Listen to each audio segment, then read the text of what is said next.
சிறப்புரையாளராக நம்முடைய பானுமதி ராமகிருஷ்ணன் அம்மா, பாவலர் பானுமதி ராமகிருஷ்ணன் அம்மா அவர்கள் நற்றிணையில் நயம் பகுதி 2. இதற்கு முன்னர் 2 நாட்கள், நேற்று முந்தைய நாள் தான் அவங்க பேசினாங்க. நற்றிணையில் நயம் பத்தி பேசினார்கள்.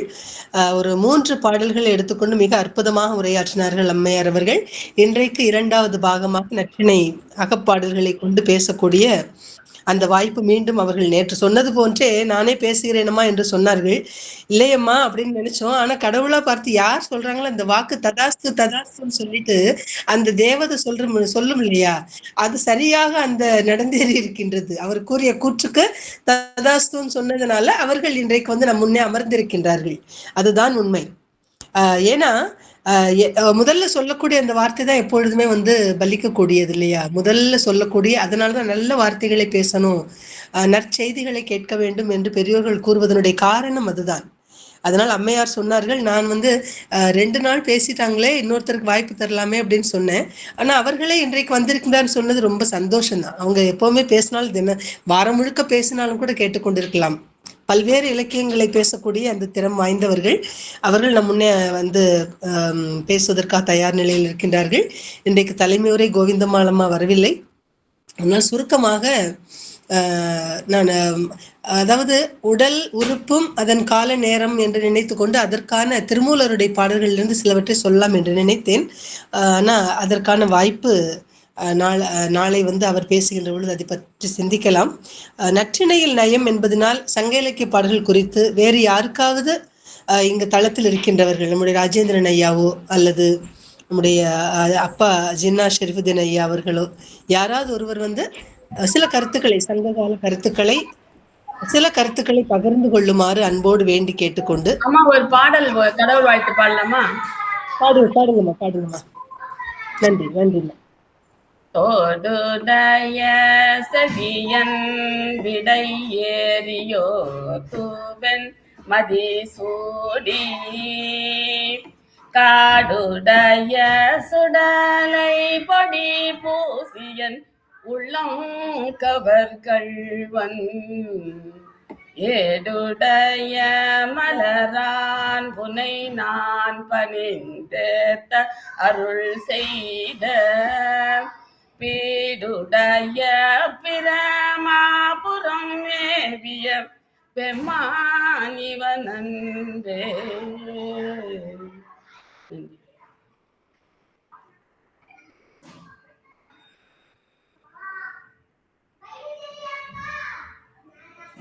சிறப்புமா, மிக சிறப்பானதொரு நம்முடைய தேவாரத்திலிருந்து தோருடைய செவிய ஞானசம்பந்த பெருமானுடைய பாடலை பாடி தொடங்கி இருக்கின்றீர்கள்.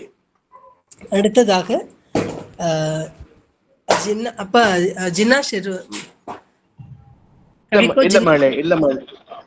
இல்ல தலைமை உரையை நீங்களே முடிச்சிருங்கம்மா. நீங்களே முடிச்சிருங்க. நற்றிணை பாடல்கள் வந்து பன்னாடு தந்த மாறன் வழுதி அவர் வந்து தொகுத்து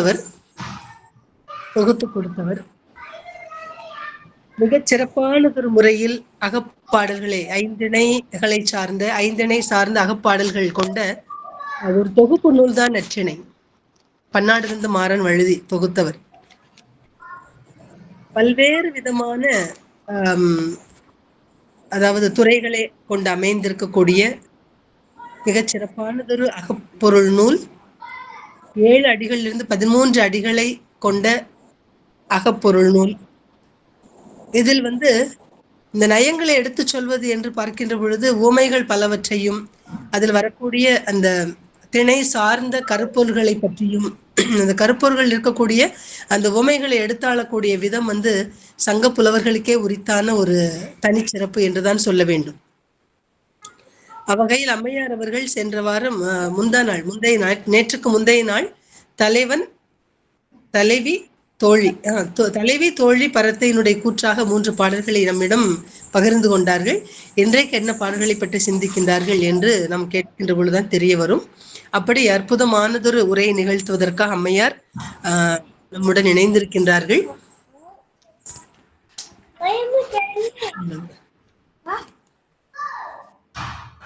அம்மையார் அவர்களை சிறப்புரை ஆற்ற வரும்படியாக அன்போடு கேட்டுக்கொள்கின்றேன். வாருங்கள் அம்மா. வணக்கம் அம்மா. தமிழ் அறிஞர்கள் நிறைந்த இந்த சபைக்கு என்னுடைய தலைவணங்கி என்னுடைய வணக்கத்தை தெரிவித்துக் கொள்கிறேன். நற்றிணை பாடல்கள் ஒரு 3 பாடல்களை அன்றைக்கு அறிமுகம் செய்த மாதிரி தலைவன், தலைவி, பரத்தை இந்த மாதிரி பாடல்கள் பார்த்து இது என்ன சொல்றாங்கன்னா, நற்றிணையில எல்லாமே அகத்திணை பாடல்கள் தான். இதுல யாரு முழுவதுமாக தலைவன், தலைவி, முக்கியமாக பரத்தையுடைய தோழி, பாணன், இந்த மாதிரி பலருடைய வார்த்தைகளாக இந்த பாடல்கள்லாம் அமைந்திருக்கின்றன. இத்தொகுப்பு அதான் கிட்டத்தட்ட 187 புலவர் பெருமக்கள் இதிலே பாடல்கள் பாடியிருப்பதாக ஒரு குறிப்பு இருக்கிறது. அப்ப அந்த 187 புலவர்கள்ல மன்னர்களும் சில பேர் பாடல் எழுதியிருக்கிறாங்க சொல்றாங்க.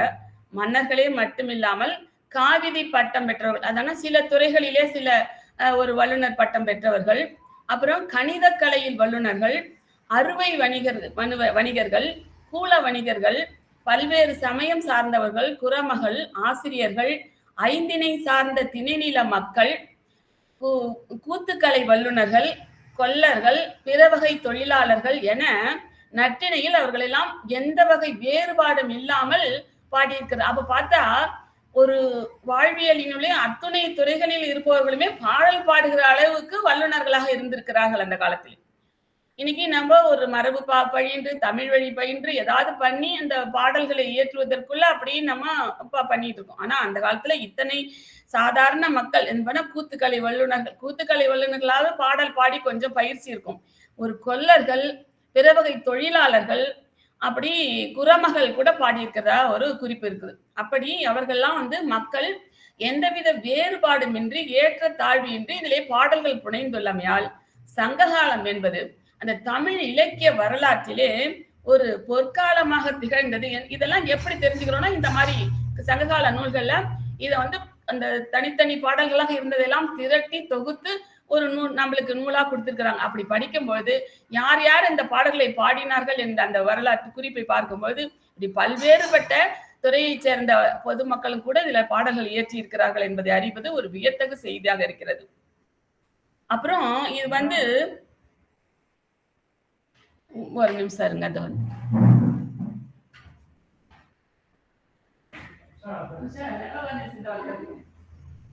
மன்னிக்கணும் இடையே இருக்கு. அப்படி இதுல எல்லாமே இதுல தலைமகன் பாடுறது, தலைவி, அவர்கள் கள ஒழுக்கத்தில் இருந்தாலும் பின்னாடி கற்பு ஒழுக்கத்தில் இருந்தாலும் கூட இதுல அடிப்படையாக இருக்கிற செய்திகள் என்னன்னா, பிரிவு. எதையோ ஒரு காரணம் பற்றி தலைவன் பிரிந்த பொழுது தலைவி வருந்துவது, இல்லை தலைவன் வருந்துவது, இது முக்கியமான காரணமாக பரத்தை ஒழுக்கம் அந்த நாள்ல இருந்திருக்கு. அது கூட ஊழலுக்கு காரணமாக இருந்திருக்கிறது. இதெல்லாம் நம்ம இந்த செய்திகளை எல்லாம் இந்த பாடல்கள் வழி நாம் நன்றாக அறிய முடிகிறது. ஆனாலும் இந்த பரத்தமையை சான்றோர்கள் ஏற்றுக்கொள்ளவில்லை. இந்த வாழ்க்கை முறையில் அவர்கள் அதை கடிந்திருக்கிறார்கள். எனினும் இலக்கிய அந்த வழக்கு அந்த காலத்துல சங்ககாலத்து தமிழர்கள் வாழ்க்கையிலே இந்த பரத்தமை ஒழுக்கம், அதுவும் மருத நிலத்துல ரொம்ப வளமான நிலம், எல்லாருக்குமே செல்வ வளத்திலே சிறந்திருந்தார்கள். அதை தன்னுடைய செல்வத்தை, தன்னுடைய நிலையை மக்களுக்கு ஒரு பறைசாற்றும், இது ஒரு பெருமையா நினைச்சு வேற சில அந்த நிலக்கிழார்கள்லாம் பரத்தை வீட்டுக்கு செல்வது என்பது பலர் பார்க்க அந்த வில்வண்டி புட்டிட்டாடி நம்ம பார்த்துக்கலாம் திரைப்படத்தில், அந்த மாதிரி போய் இறங்கி அப்படி வருது, அப்படி உலா வருதல் அப்படிங்கிறது அது ஒரு தன்னுடைய தற்பெருமையாக கூட நினைந்திருக்கிறார்கள் என்பது மாதிரி கூட ஒரு குறிப்புகள் இருக்கு. இருந்தாலும் கூட இதை பிற்காலத்தில் நம்ம திருவள்ளுவரிலிருந்து எல்லோ சான்றோர்களும் இது மாதிரி ஒரு இருக்கக்கூடாது, இது ஊழலை விளைவிக்குது, சமயத்துல தலைவன் தலைவிக்கிட்டே பிரிவை கூட விளைவிக்க கூடும் என்பது இதனால் இந்த பரத்தை ஒழுக்கத்தை கடிந்திருக்கிறார்கள். இதனால இந்த பரத்தை கூறுவதாக நிறைய பாடல்களும் இதுல இருக்குது, நம்ம இதை பார்க்கலாம். அப்புறம் என்ன சொல்றாங்கன்னா, சரி நம்ம இப்போ ஒரு பாட்டுக்கு போயிடலாம். இந்த ஒரு பாடல் மாங்குடி கிழார் என்கிற ஒரு பெரும் புலவர் எழுதிய பாடல். இது யார் கூற்றுனா தலைவனுடைய கூற்று. இவன் பரத்தை வீட்டுக்கு போயிட்டு பிரிந்திருக்கிறான் தலைவன். இது தலைவி அவன் மேல் சிலத்துடன் இருக்கிறார். இது திரும்பி வந்தால் அவனை சேர்த்து கொள்வது இல்லை என்கிற ஒரு முடிவோடு அவ்வளவு ஒரு சினத்தோடு இருக்கிறார். இவன் வந்து என்ன பண்றான், வெளியிலேயே காத்திருக்கிறான். இவன் தலைவி திரும்பி பார்ப்பதாக இல்லை, வெளியில் காத்திருக்கிறான். நல்ல சமயம் பார்த்து வீட்டுக்குள்ள போகணும், எப்படியாவது போய் இந்த தலைவியினுடைய ஊடலை சினத்தை தணித்து தான் அவளோடு கூடியிருக்க வேண்டும் என்ற ஒரு எண்ணத்திலே இவன் வெளியிலே காத்திருக்கிறான். அப்பொழுது இவனோட நல்ல நேரம் போல இருக்கு, விருந்தினர்கள் வருகிறார்கள். விருந்தினர்கள் வந்த உடனே தலைவி எதிர்கொண்டு வரவேற்க ஆயத்தமாகிறார். இவன் என்ன பண்றான், அந்த விருந்தினர்களோட விருந்தினராக சேர்ந்து வீட்டுக்குள்ள போயிடுறான். அப்போ என்ன பண்றான், விருந்தினர்களுக்கு முன்னிலையிலே தன்னுடைய கோபத்தை காட்டிக்கொள்ள முடியவில்லை. இன்முகத்தோடு புன்சிரிப்போடு அவர் எதிர்கொண்டு வந்து அவர்களுக்கு சமையல் செய்து விருந்து பரிமாறுகிறார். அப்போ அந்த காலத்துல இந்த விருந்தோம்பலை எவ்வளவு தமிழர்கள் தங்களுடைய கடமையாக கொண்டிருந்தார்கள், அதற்கு வந்து பெண்களும் எப்படி அதை இல்லற கடமையாக இருந்து அதை எதிர்கொண்டு செய்தார்கள் என்பது இந்த பாடல் வழியாக நாம் நன்றாக தெரிந்து கொள்ளலாம். பாடலை பார்ப்போம். தட மறுப்பு எருமை மடநடை குழவி தூண்தொரும் யாத்த காண்தகு நல்வில் கொடுங்குழை பெய்த செழிஞ்சை பேதை சிறுதாள் செறித்த மெல்விரல் சேப்ப வாழை ஈர்ந்தடி வல்லிதின் வகை புகையுண்டு அமர்த்த கண்ணள் தகைபெற பிறைநுதல் பொறித்த சிறுநுண் பள்ளியர் அந்தையில் தலையில் துடையினல் நப்புலந்து அட்டிலோளே அம்மா அறிவை எமக்கே வருகதில் விருந்தே சிவப்பாண்டு சிறு முள் எயிறு தோன்ற முறுவல் கொண்ட முகங்கான் அம்மே. விருந்தினர் வந்துவிட்டார்கள் என்று தன்னுடைய சின்னத்தை மறைத்து கொண்டு அந்த சிறு முள் போன்ற பல் வரிசை தெரிய அவர் சிரித்து வரவேற்கிறாளாம்.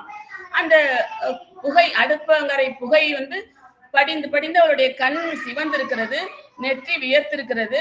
அதையெல்லாம அவர் பொருட்படுத்தாமல் அந்த வாழை இலையை வகிர்ந்து வைத்து அவள் சமையல் செய்து பரிமாறுகிறாள். இப்போ இந்த மாதிரி விருந்து வந்ததோடு தான் நம்ம அவர்களோட சேர்ந்து போய் இவளுடைய சினத்தை நாம் தவிர்க்க முடிகிறதாக இருக்கு. இந்த மாதிரி அடிக்கடி இந்த மாதிரி விருந்து வந்தா தேவலாம் போல இருக்கே அப்படின்னு தலைவன் எண்ணுகிறான். அப்ப என்ன சொல்றான்னா, அந்த இல்லத்திலே தூண்கள் இருக்கு இல்லையா, வீட்டுல தூண்கள் இருக்கான், தூண்கள் தோறும் எருமை கன்றுகளை கட்டி வைத்திருக்கிறாள். அப்போ அந்த அந்த குடும்பத்தினுடைய அடிப்படை அந்த பசுமாடுகள் கால்நடைகள் வளர்த்தல், வீடு தோறும் அந்த தூண்கள் தோறும் எருமை கன்றுகளை கட்டி வைத்திருக்கிறார்களாம். அது மாதிரி எருமைகளின் கன்றுகள் கட்டப்பட்டிருக்கிற அந்த வீடு, அந்த வீட்டுக்குள்ளேதான் இவ வந்து அந்த தலைவி உள்ளே சமையல் செய்து கொண்டிருக்கிறாள்.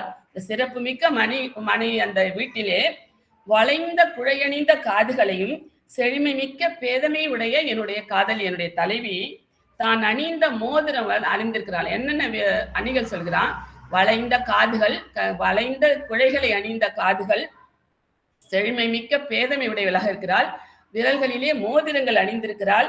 அந்த மெல் விரல்கள் சிவக்கும்படி வாழை இலையை அவள் ஈர்ந்து உணவு தயாரிப்பதற்காக அந்த உணவை பரிமாறுவதற்காக அந்த வாழை இலை ஈர்ந்து கொண்டு வந்து வைக்கிறாளாம். அப்படி வைத்து வளர்த்து வளமாக அந்த உண்ணுகிற தட்டு அது மாதிரி வாழை இலையை கொண்டு வந்து வைக்கிறாள். அதுக்கப்புறம் சமையல் செய்து அந்த சமையல் செய்யும் பொழுது புகை அடர்ந்ததனாலே அந்த கண்கள் எல்லாம் சிவந்திருக்கு. அமர்த்த கண்களை உடைய இவள் பிறை போன்ற நெற்றியிலே நுண்ணியதான வியர்வை துளிகள் வேற அப்படி இருக்குதான். அப்படியே அவளை அந்த மாதிரி வர்ணிக்கிறான். அந்த மாதிரி உடைந்து அதை தன்னுடைய புடவை நுனியாலே துடைத்து கொள்கிறாளாம். துடைத்து கொண்டு என்னிடத்திலே அவளுக்கு புலவி இருக்கிறது, ஊடல் இருக்கிறது, இருந்தாலும் அதை மறைத்து கொண்டு சமையல் அறையிலே இருக்கிறார். இப்போது விருந்தினர் எம் இல்லத்திலே வருவதானே இவள் வந்து தன்னுடைய மாமை நிறமுடைய இவளது கண் சிவப்பு மறைந்து அந்த சமையல் செய்ததினாலோ இல்லை என்மேல் கொண்ட கோபத்தினாலும் இவளுடைய கண்கள் சிவந்திருக்குது. அந்த புகை படிந்ததுனாலும் இருக்கலாம், என்மேல் இருக்கிற சினத்தினாலும் இவள் கண்கள் சிவந்தது. இப்பொழுது விருந்தினர் வருவதை பார்த்த உடனே அவள் புன்சிரிப்பு காட்டி முகத்திலே காட்டி இந்த தன்னுடைய வியர்வை எல்லாம் துடைத்து கொண்டு அழகாக இவள் புன்சிரிப்போடு வந்து அவளை வரவேற்பதினாலே அந்த கண்களுடைய சிவப்பு கூட மறைந்து விட்டது. இப்போது வந்து வரவேற்று அவர்களுக்காக உணவு பரிமாறுவதற்காக வாழை இலையை எடுத்து வைக்கிறாள். இப்போ இதே மாதிரி இந்த புன்னகை எனக்கும் சேர்ந்ததுதானே, எனக்கும் இவள் இந்த விருந்தினருக்காக காட்டிய புன்னகையை இவள் எனக்காகவும் காட்டுகிறாள். இப்பொழுது இந்த சினம் இனிமே வந்து இருக்கும், உள்ளத்துக்குள்ள சினம் இருந்தால் கூட இந்த விருந்தினர் போன பிறகு நம்ம அதை மாற்றிக்கலாம், அந்த அவளுடைய உடலை மாற்றிக்கொள்ளலாம். இப்போது விருந்தினரோடு சேர்ந்து நாமும் உள்ளே நுழைஞ்சாச்சு. இனிமே இவளுடைய சினத்தை நாம் இப்ப கண் சிவப்பு மறந்துருச்சு, இன்னும் கொஞ்சம் கொஞ்சமா இவளுடைய சினத்தையும் நாம் ஆற்றி விடலாம் என்பதாக அவன் கொஞ்சம் மகிழ்ச்சியோடு பேசுறான். இந்த மாதிரி அடிக்கடி நம்ம வீட்டுக்கு விருந்து வரணும். ஏன் இவன் பிரிகிற எண்ணம் இருக்குது, இருந்தாலும் இப்பொழுது பரத்தை வீட்டிலிருந்து இப்போ வரும் பொழுது இவள் சினந்து கொண்டிருப்பதாலே இந்த விருந்து ஒரு காரணமாக வைத்து அந்த விருந்தோடு விருந்தாக இவன் வீட்டுக்குள்ளே நுழைந்து விட்டான். அதான் சொல்றா, மிகுந்த ஈடுபாட்டோடு உணவு சமைக்கிறாள் தலைவி, உணவினை செம்மையாக செய்கிறாள், வாழை இலையினை வகிர்ந்து போடுகிறாள் சாப்பிடுவதற்கு, சமையலறையிலே புகை படிந்ததனால் கண்கள் சிவந்திருந்தது. இப்போ இவன் மேல் இருந்த சினத்தினாலும் கூட சிவந்திருக்கலாம். இப்பொழுது எல்லாமே அப்படியே காட்சி மாறிவிட்டது. இந்த விருந்தினர் வந்ததினாலே இவன் மேல் கொண்டிருந்த ஊடலாலே இருந்த சினமும் மாறிவிட்டது. இப்ப விருந்தோம்பல் என்கிற பண்பு தான் இப்போது மேலோங்கி இருக்கிறது. இப்ப இவனுக்கு, இந்த தலைவனுக்கு, வெளியில் போய்விட்டு உள்ளே வந்த தலைவனுக்கு இது ஒரு வசதியா போயிடுச்சு. இப்போ இவன் ரொம்ப மகிழ்ச்சியாக இருக்கிறான். இந்த பாட்டுல இதுதான் தெரிகிறது. அப்போ அடுத்தது இன்னொரு பாடல் பார்க்கலாம். இந்த பாடலை பாடியவர் கடுவன் இளமல்லனார் என்கிற புலவர். இவர் என்ன சொல்கிறார்னா, இது அந்த பரத்தை காரணமாக பிரிந்த தலைவன் தான். இந்த பரத்தை தலைவனை நெருங்கி இவ சொல்றா, கொஞ்ச நாள் கழிச்சு ஒரு பரத்தையோடு இருந்தவன் இன்னொரு பரத்தை கூட போறான். இந்த தலைவனுக்கு இதே பழப்பா இருக்கும் போல இருக்கு. அதனால இந்த பரத்தைக்கு இப்போ சினம் வந்துருச்சு. அவள் ஊடிக்கொண்டு அந்த பாணன் ஒருத்தர் அவனை கூப்பிட்டு அந்த பாணன் கிட்ட சொல்றா, இது இந்த அவளுடைய சின்னத்தை தணிக்க நிலைத்த தலைவன் பாணனை தூது அனுப்புறானாம். அந்த தூதன் பாணன் கிட்ட இந்த பரத்தை சொல்றாளாம். இது எப்படியெல்லாம் இருந்திருக்கு பாருங்க. அந்த நாள்ல தலைவி பிரிந்து பரத்தை கிட்ட போறது ஒரு பக்கம், ஒரு பரத்தையில இருந்து இன்னொரு பரத்தைக்கு போறதுக்கு இவன் தூது அனுப்புறானாம். எப்படியெல்லாம் இருந்திருக்கிறது அந்த அப்ப இது எப்படி சொல்வது என்று எனக்கு தெரியவில்லை. ஆனால் இது அப்படித்தான் இருக்கிறது. இந்த பாடலுடைய குறிப்பு, நகை நன்கு உடையன் பான இன்னும் பெருமகன் மிளைவலி சிதைய களிர்பல பரப்பி அரண்பல கடந்த முரண்கள் தானை வழிதி வாழிய பழையன தொழுது ஈண்டு மண்ணையில் உடையோர் போல அகுதியாம் என்னதும் பரியலோ இளம் என தன்னடை களிமா இடைவந்தியம் சேரி தாரும் கண்ணியும் காட்டி ஒரு மைய நெஞ்சம் கொண்டமை விடுமோ அஞ்ச கண்ணுடை சிறுகோல் பற்றி கதம் பெரிது உடையல்யாய் அழுங்கலோ இழலே. உன்னுடைய பாணன் கிட்ட சொல்றான், உன்னுடைய தலைவன் பிறரால் பெரிதும் நகையாடப்படுகிறான். ரொம்ப கேலி பண்றாங்க எல்லாரும். அந்த காவல் அரணது வழியை சிதைத்து களிர்கள்லாம் அந்த காவலையும் சிதைத்து விட்டு உள்ளே எதிர்த்த ஒரு பகைவர்களது அந்த படையையே வென்றவனான அந்த வலிமிக்க சேனைகளுடைய பாண்டியன் அவன் என்ன செய்யறான், இன்னும் பலகாலம் வாழ்வானாக என்று எல்லா புலவர்களும் அவனை போற்றி பாடுகிறார்கள். அப்பேற்பட்ட பாண்டியன் அப்பரை பற்றி அவனை அடைந்து அந்த நாம் போய் பாடி பரிசில் பெற. ஏன்னா இவன் பாணன், அவன்கிட்ட சொல்றான், அந்த பாணன் பாடி பரிசில் பெறுவோம், அவங்கிட்ட போய் என்னுடைய தாரும் கண்ணியும் காட்டி இவன் கவர்ந்து கொண்டான் என்பதாக நம்ம போய் சொல்ல முடியுமா? அரசன் கிட்ட போய் நம்ம அந்த தொடர்பு, இந்த தலைவனுடைய தொடர்பு நம்மை விட்டு நீங்காது இருக்க வேண்டும் என்று என்னுடைய விருப்பம் இருக்கிறது.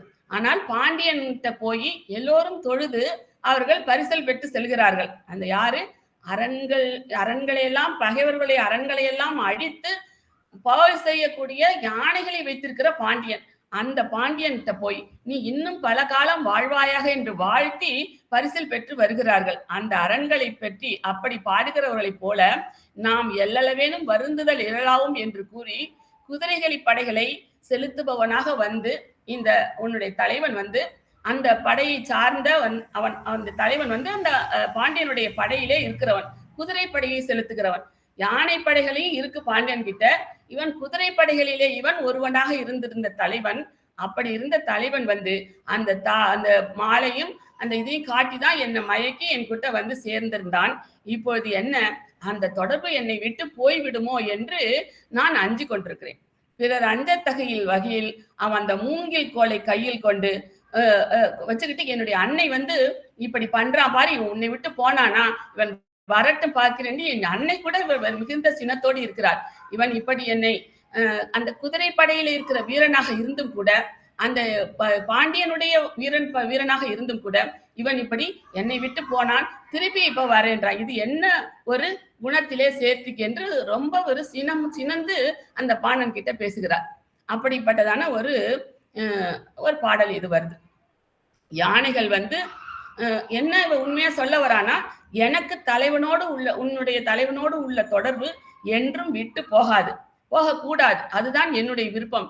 என்னுடைய அன்னை கூட இது இந்த விஷயத்துல ரொம்ப சினமிக்கவளாக கையில கோல் வச்சுட்டு காத்துக்கிட்டு இருக்கிறா. அப்படிப்பட்டதொரு நிலை இப்படி இருக்கிறது என்று பாணனிடம் சொல்வது போல அந்த தலைவன் காதுல விழும்படியாக சொல்லுகிறார். இப்ப இது என்ன உள்ளுரைன்னா, அந்த தலைவனுக்கு இந்த செய்தி தெரியணும், இது பாணன் மூலமாக செல்ல வேண்டும். அப்படி இருந்திருக்கு போல இருக்கு அந்த காலத்துல சமூக வாழ்க்கை.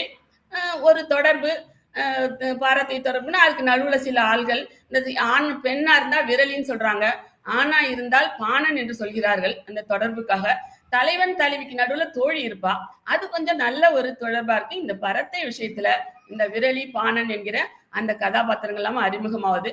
இந்த இடத்துல பாணன் கிட்ட இந்த ஒரு பரத்தை சொல்லுவது போன்ற பாண்டியனுடைய பெருமையை சொல்லி, அந்த பாண்டியனுடைய படையிலே இருக்கிற ஒரு தலைமகன் இப்படி என்னை இப்படி ஏமாத்துறானே அப்படின்னு சொல்லி மனம் வருந்தி சொல்லுவது போல இந்த பாடல் அமைந்திருக்கிறது. அப்புறம் அந்த பாடலாம். அடுத்தது இன்னொரு பாட்டு பார்க்கலாம். தோழியினுடைய கூற்றாக இருக்கிறது. இது பாடியவர் பெயர் தெரியவில்லை என்கிறார்கள். அப்ப என்ன துறைனா, தலைமகளுக்கு வாயில் மறுக்கிறதுன்னு ஒரு இது இருக்கு. அதாவது தலைவன் தேடி வரும் பொழுது நடுவுல தோழி நின்று கொண்டு நீ உள்ள போக முடியாது, தலைவி ஊடலில் இருக்கிறாள், சின்னம் கொண்டு இருக்கிறாள் என்று வாயில் மறுப்பது என்று அந்த துறை கொண்டிருக்கு. அதாவது தலைவனை தேடி வரும் பொழுது நடுவிலே வழி மறித்து தோழி இந்த வாயில் மறுத்து தலைவி ஊடல் கொண்டிருக்கிறாள், சின்னமாக இருக்கிறாள் என்று அறிவுறுத்துக மாதிரி அந்த துறை இருந்து. அவள் பரத்தை வீட்டிலிருந்து பிரிந்து தலைவியை காண வருகிறான் தலைவன். தலைவி கூட வேண்டும் என்று விரும்புகிறான். ஆனா அவள் ரொம்ப ஒரு கோபத்துல இருக்கிறார் தலைவி. அதனால தோழியாவது உதவி பண்ணி சேர்த்து வைப்பாள் என்று எண்ணிக்கொண்டு தோழி கிட்ட போறான் தலைவன். அவள் என்ன சொல்றா, அவளும் சரி எப்படியா இருந்தாலும் தலைவன் தலைவி நம்ம குடும்ப உறவு சிரிந்து விடக்கூடாது என்று தலைவி கிட்ட போய் தூது போறா. இந்த மாதிரி வந்திருக்கிறான், நீ கொஞ்சம் அவனை ஏத்துக்கணும், கோவப்படக்கூடாது என்று சொல்லுகிறார். அப்பையும் கூட அந்த தலைவி ஒத்துக்கலையா, முடியாது, எப்ப அவன் பரத்தையை நாடி போனானோ நான் இனிமே அவனை சேர்வதாக இல்லை என்று சினந்து பேசுகிறார். இவளுக்கு தலைவிக்கு வெறுப்பு. இவ்வளவு முயற்சி பண்ணி தலைவனும் தலைவியும் சேர்த்து வைக்கிறோம், இவங்க இடம் கொடுக்க மாட்டேங்கிறாளே சொல்லி தன்னையே நொந்து கொண்டு பேசுகிறாளாம் தோழி. அதுதான் இந்த பாடல். பழன பாகல் முயிறு மூசு குடம்பை கழனினாரை உரைத்தலின் சென்னல் விரவு வெள் அரிசியின் தாம் ஊரன் பலர்விரல் நசை இனம் இல்வாரலேனே மாயோ நலத்தை நம்பிவிடல் ஒல்லாலே அன்னியும் பெரியன் அவனினும் விழுமிய இருவரு வேந்தர் பொருகளத்து ஒழித்த உன்னை விழுமம் போல என்னொடு கழியும் இவ்விருவரது இகழே. இதுல ஒரு வரலாற்று செய்தி ஒன்று இருக்கிறது. இதுல அந்த வரலாற்று குறிப்பு என்னவென்றால், அந்த திதியனும் அந்நியம் என்கிற 2 பேரும் பரந்தலை என்கிற இடத்திலே போர் புரிகிறார்கள். அப்ப போர் புரியும் பொழுது அதுல என்ன ஒரு அரசனுடைய காவல் மரத்தினை அழித்து விட்டால் அவனுக்கு அது தோல்வியாக ஒற்றுக்கொள்ள வேண்டும் என்பது அந்த காலத்துல ஒரு போர் நெறி. அது மாதிரி இந்த திதியனது காவல் மரமாகிய புன்னை மரம் அந்த போரிலே வெட்டப்பட்டது அப்படின்னு சொல்லி இதனை அதை ஒரு வரலாற்று செய்தி இந்த பாடல்ல இருக்கிறதா சொல்றாங்க. அந்த புன்னை மரம் வெட்டப்பட்டது போல நான் நடுவில் இருந்து இந்த தலைவனும் தலைவியையும் சேர்த்து வைக்க நினைக்கிறேன், இவர்கள் இருவரும் எதிரெதிராக நின்று என்பாடு பெரும்பாடா போயிடுச்சு என்று அந்த தோழி நொந்து சொல்லுகிறார். இந்த வயல்வெளியிலே பாகற் கொடிகள், அந்த பாகற் கொடியினுடைய இலைகளிலே எறும்புகள் அப்படியே பின்னி அதுல போய் முட்டை போட்டு வச்சிருக்குமா. அந்த பாகற்கொடி எப்படி படர்ந்து கொண்டிருக்கிறது, அந்த இலைகளின் பின்புறத்திலே எறும்புகள் போய் கூடு கட்டி வச்சிருக்கிறான். அங்க கூடு கட்டி அதுல முட்டைகள் இட்டு வைத்திருக்கிறது பாகற்கொடியின் இலைகளிலே. அப்போது அந்த நாரை இருக்குது, அந்த பறவை இன்னும் அந்த நாரை அதுல அது கொத்துன உடனே அந்த உள்ளே இருக்கிற வெண் முட்டைகள் முட்டைகளும் இருக்கு, அதுல சின்ன சின்ன சிவந்த எறும்புகளும் இருக்கு. ரெண்டும் சேர்ந்து அப்படியே பலன்னு கொட்டுதான். அப்படியே இந்த பறவை அந்த மூக்கால போய் அந்த கூட்டை கொத்துன உடனே இலைய அதுல இருந்து வெண் முட்டைகளும் சிவந்த எறும்புகளும் கொட்டுகிறதாம். அப்ப அது எப்படி இருக்குன்னா, வெள்ளரிசியும் வெள்ளை நிறத்தில் இருக்கிற அரிசியும் சென்னல் அரிசியும் இணைந்து அப்படியே கலந்து சொரிகிற மாதிரி இருக்குதான். எப்படி வந்து ஒரு கூர்மையான ஒரு கவனிச்சிருக்கிறார். அதை கொண்டு வந்து இந்த பாடல்லையே சொல்றாருன்னா அந்த புலவருடைய நயத்தை பாக்குங்க. எறும்பு முட்டை வைக்குது, கூடு கட்டி இருக்குது எங்க பாகற்கொடியினுடைய இலையின் பின்புறத்திலே. அதை வந்து ஒரு வெள்ளை நாரை பறவை கொத்துகிறது. அது கொத்துனதுனாலே உள்ளிருந்து வெள்ளை நிற முட்டைகளும் செந்நிற எறும்புகளும் அப்படியே சொருகின்றனவாம். அந்த அளவுக்கு அப்படி சொறிவது எப்படி இருக்குன்னா, வெள்ளை நிறத்து அரிசியும் சென்னல் நிறத்து நெல்லிகளும் சேர்ந்து சொறிவது போல இருக்கிறதாம். அப்படி விரும்புகிறதாம். அப்படி அந்த வெள்ளரிசியும் சென்னலும் கலந்தாற் போல இருந்தது. அப்படிப்பட்ட ஒரு அந்த வளம் மிக்க அந்த ஊரினுடைய ஒரு அழகை சொல்லுகிறாள் இந்த ஓமையோல. அந்த ஓமை அதுல இருக்குது. அப்படி இந்த தலைவன் தலைவியை அணைய விரும்பித்தான் வருகிறான். இருந்தாலும் இந்த தலைவி வந்து இப்படி சினந்து ஊடிக்கொண்டிருக்கிறாள்.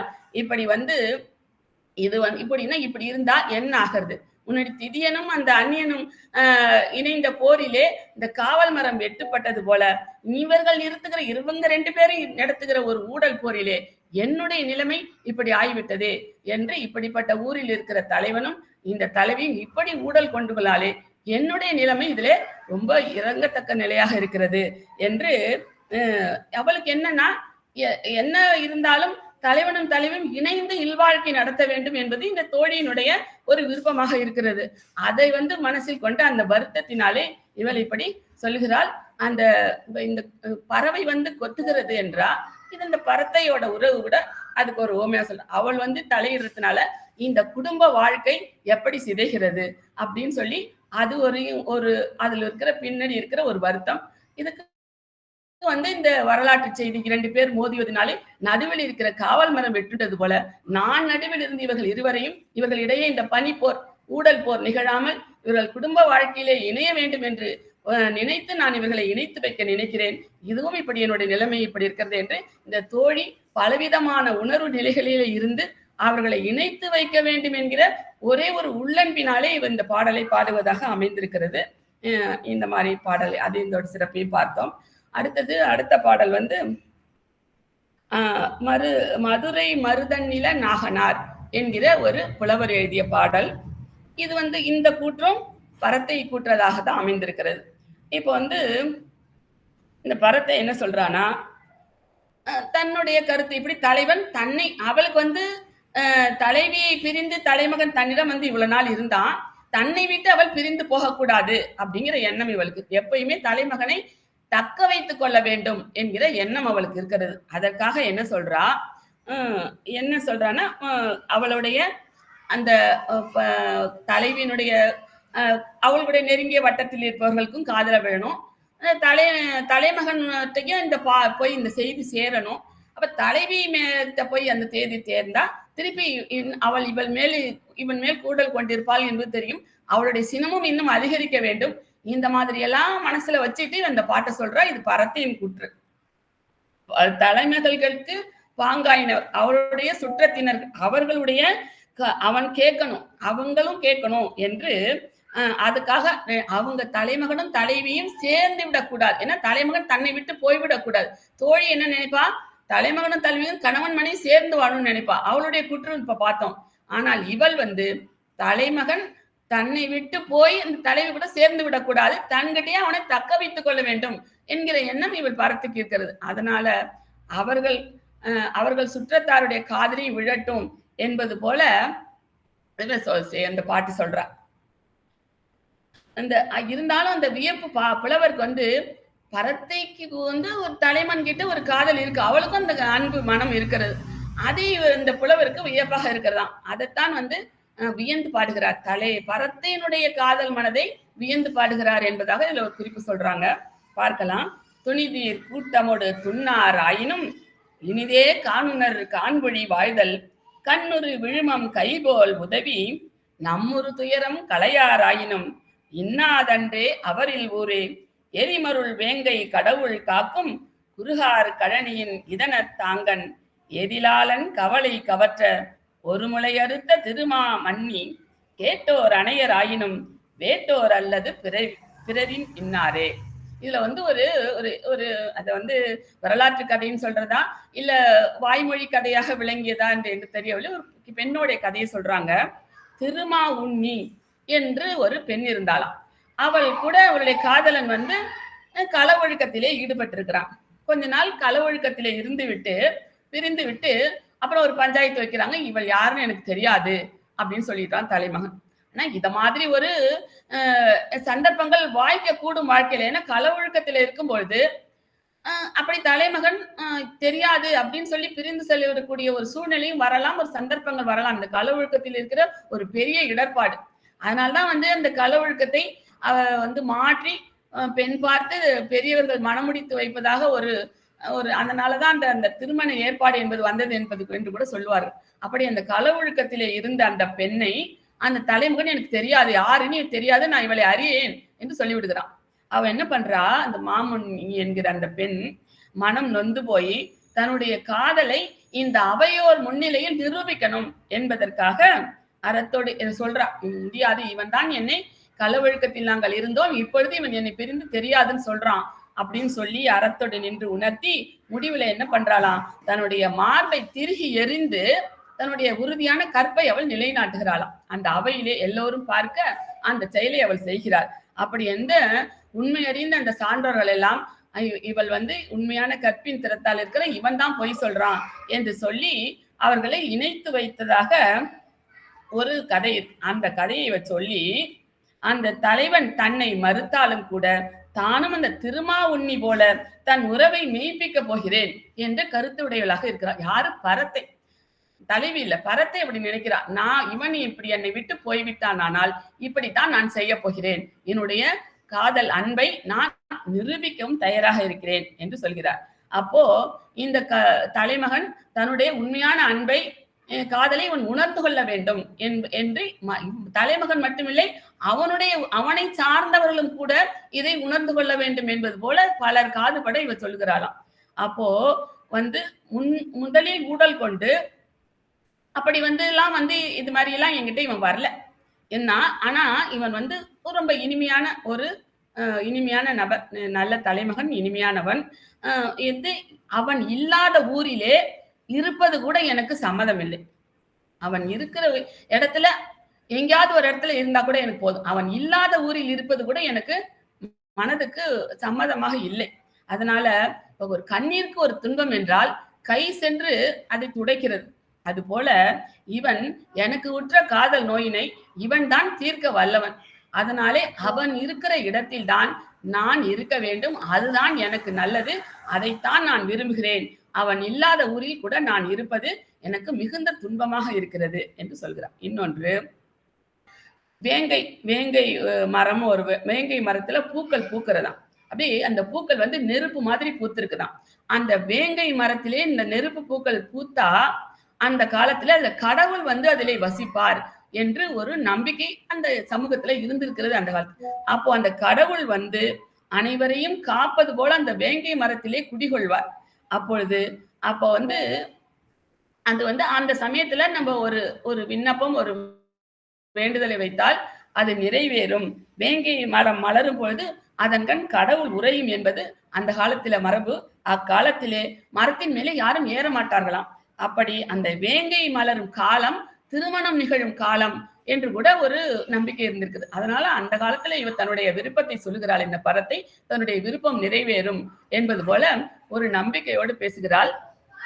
அதனால வந்து அந்த திருமா உண்ணி என்கிற பெண்ணையும் தன்னையும் ஒரு ஒப்பு நோக்கி சொல்லுகிறார். அப்ப வந்து அந்த அவளுடைய வாழ்க்கையிலே அந்த வேங்கை மரம் மலரும் பொழுது, வேங்கை மரம் அந்த நெருப்பு போன்ற பூக்களை பூக்கிற காலத்திலே அந்த மரத்து மேல யாரும் ஏற மாட்டாங்களாம்.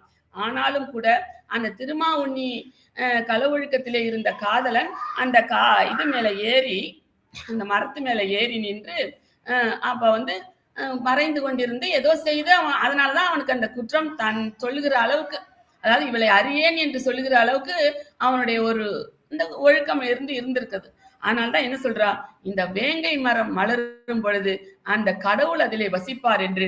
அதை யாரும் மரம் குடத்தில் கூட ஏற மாட்டார்கள். அந்த மரம் பூக்கிற காலம் திருமணம் கைகூடும் காலமாக இருக்கும். அப்ப அந்த மாதிரி காலத்திலிருந்து நானும் இந்த தலைமகனோடு சேர்ந்திருக்க வேண்டும் என்கிற என்னுடைய விருப்பத்தை நான் வந்து இப்பொழுது தெரிவிக்கிறேன் என்று சொல்லி, என் காதலரை அன்றி பிறர் யாவரும் எனக்கு இனியவர் கிடையாது, யாருமே அவன்தான் இனியவன், அவன் இருக்கிற ஊரில் தான் நான் இருப்பேன், அவன் இல்லாத ஊரில் கூட இருப்பதை கூட நான் விரும்ப மாட்டேன் என்பதாக இந்த பரத்தை சொல்லுவதாக இந்த பாடல் அமைந்திருக்கிறது. அதான் இந்த பாடல். அடுத்த பாடல் வந்து என்ன சொல்றாருன்னா, ஆலங்குடி வங்கனார் என்பவர் இந்த பாடலை எழுதியிருக்கிறார். இது வந்து தோழி சொல்லுகிற கூற்றாக அமைந்திருக்கிறது இந்த பாடல். என்னன்னா, இதுதான் இந்த பரத்தை வீட்டுக்கு போயிட்டு பரத்தையை பிரிந்து தலைவியை நாடி திரும்பி வருகிறான் தலைவன். அந்த இடத்துலதான் தோழி நின்றுட்டு, உன்னை நான் அனுமதிக்க மாட்டேன், உள்ள தலைவி ரொம்ப கோபமா இருக்கிறா, உன்னை ஏற்றுக்கொள்ள மாட்டாள், நீ வந்த வழி போய்விடு, நீ வராதே என்று வாயில் மறுக்கிறாள் தோழி. அதனால தோழி உதவி செய்வாள் என்றுதான் இவன் வந்து அவனுடைய உதவியை நாடுகிறான். ஆனால் வந்து தோழியே மறுத்து சொல்கிறார். இப்ப இருக்கிற நிலைமை சரியில்லை, ரொம்ப கோபமா இருக்கிறார் தலைவி, உன்னை அவள் ஏற்றுக்கொள்வதா இல்லை என்பதாக அவள் உள்ளே அவனை விட மறுத்து வந்து பேசுகிறாள். பார்ப்போம். வயப்பிடி செவியின் அன்ன பாசடை கயக்கன கொக்கின் கூம்புமுகை அன்ன கணைக்கால் ஆம்பல் அமிழ்து நாறு தன் போது உனக்கு தோன்று வெள்ளியின் இருள்கட விரியும் கயற்கணம் கழித்த பொய்கை ஊர் முனிவில் பரத்தையை என் துறந்தருளாய் நனி புலம்பு அழைத்த வேலை நீங்க புது அரங்கூர்த்த செறிவில் தன்னென மணிபுணல் பரத்தந்தாங்கு இனிதே தெய்யனின் காணும் காலே. வந்து ஒரு அந்த பொய்கை இருக்குது. அந்த பொய்கையில பசிய இலைகள் எல்லாம் இருக்கிறது. அது எப்படி இருக்குதான், யானையினுடைய செவிகள் போன்ற அந்த இலைகள்லாம் இருக்குதா அந்த பொய்கையில. பெண் யானையின் செவிகள் போன்ற பசிய இலை அந்த குளங்களிலே கூட்டமாக உள்ள கொக்குகளை போன்று, அந்த கொக்குகளினுடைய அழகை போன்ற அந்த அரும்புகள் அதுல இருக்குது. அந்த தாமரை தடாகமா இருக்கலாம். அந்த இலைகள் எல்லாம் பெண் யானையினுடைய காதுகளை போன்று இருக்குதான் அந்த இலைகள். அந்த கொக்குகளை போன்று அந்த கூம்பிய அரும்புகள் இருக்குதான் அதுல. இப்போ அந்த ஆம்பல் மலர்கள்னு சொல்றா, திரண்ட காம்புகளை உடைய ஆம்பல் மலர்கள், அதிலே தேன் கமழும் பூக்கள், அந்த கிழக்கிலே வெள்ளி, காலையில சொல்லுவோம்ல வெள்ளி முளைத்தது என்று, அந்த வெள்ளி மீன் போல அதுல அந்த பொய்கையிலே மீன்கள் எல்லாம் விளையாடுகிறதாம். அப்படி அந்த பொய்கையினுடைய ஒரு வர்ணனை. பெண் யானையின் காதுகளை போன்ற இலைகள், அதிலே கொக்குகளின் கூம்புகள் மூக்கு போன்ற அந்த அரும்புகள், அப்புறம் வந்து சில திரண்ட காம்புகளை உடைய ஆம்பல் மலர்களும் இருக்கு. அதுல தேன் கமழும் பூக்கள் வந்து பூத்திருக்குது. அதுல கிழக்கிலே காலையிலே விடிவெள்ளி தோன்றுவது போன்ற அந்த மீன்கள் அதன் இடையிடையே விளையாடி கொண்டிருக்கின்றன. இந்த பொய்கையினுடைய வர்ணனை எப்படி இருக்கு. அந்த மாதிரியான பொய்கள் நிறைய இருக்குதான் அந்த ஊர்ல. அந்த ஊரு வந்து யாரு, இந்த தலைவனுடைய ஊர். அப்படி பொய்கைகளை உடைய ஊரனே, நீ வந்து பரத்தையை போய் அங்கதான் போன, வேணாம் நீ திருப்பி அங்கே போயிடு, அங்கே இருந்து இங்க வராத, வந்திருக்கிற தலைவி சினத்தோடு இருக்கிறாள், இங்கே வராதே, நீ போய் திருப்பி அந்த பரத்தை கூடையே சென்று சேர்ந்து விடு.